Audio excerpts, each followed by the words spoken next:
Lots to talk about when it comes to China at the moment, and who better to catch up with than Peter Jennings, who's the Executive Director of the Australian Strategic Policy Institute. Thanks for joining us again, Peter.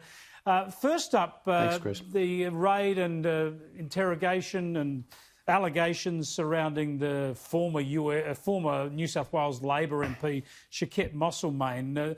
He says he's done nothing wrong. His positive attitude to China is a legitimate point of view. We know his staff is being investigated as well.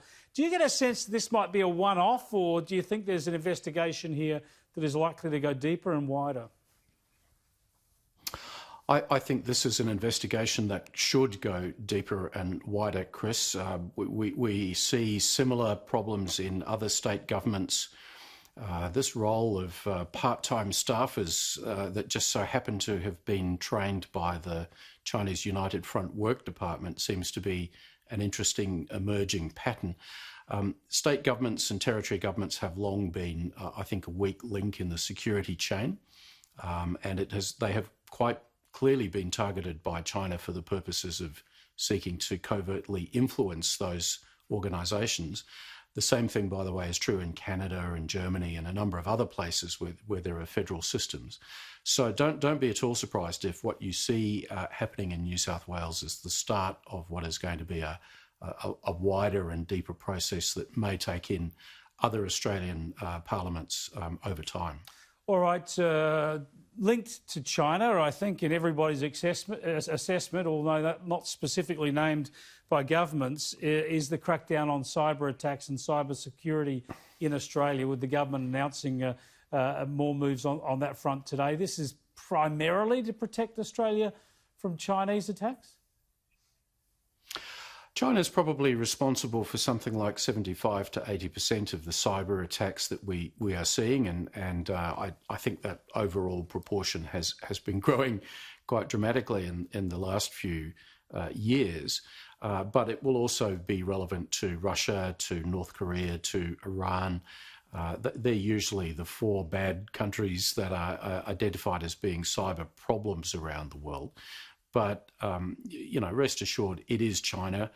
I'm astonished that people feign amazement that it's China we're talking about and not other places. That is the only country with the skill, the investment in their own cyber capabilities and the motive to want to go after Australia.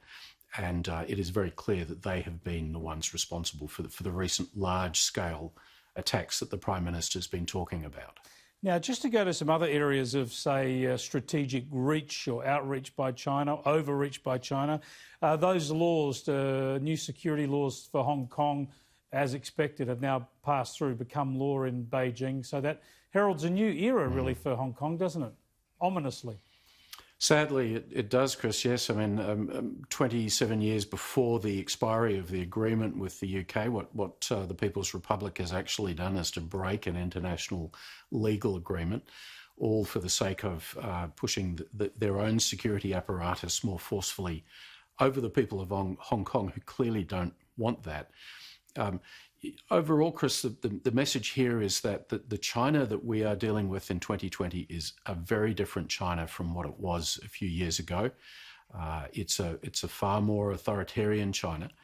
And there is, for Australia and for Hong Kong and for every other country, there's no going back to that happy past where we could just shut up and take their money. We're now in a very different, more contested world. I think a new Cold War is playing out over the Indo-Pacific region. And for whatever reason, whether it's smart or not, Beijing is intent on this more offensive approach, and we're all going to have to learn how to deal with this.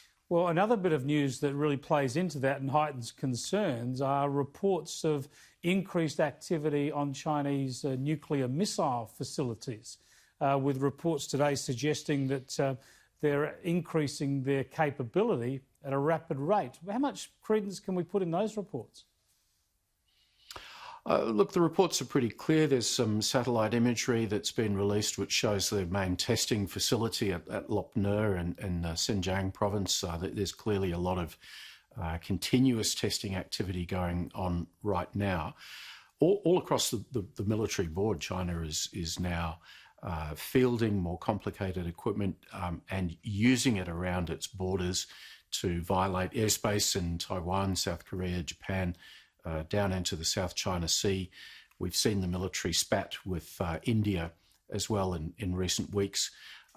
Something's going on, Chris, that we've all got to pay attention to. This is a significant muscle flexing from the People's Republic. It's about asserting what they see as China's primacy in the region. It is very concerning, and we shouldn't be distracted by COVID from understanding that we could find ourselves facing a serious military crisis in coming months if we're not careful.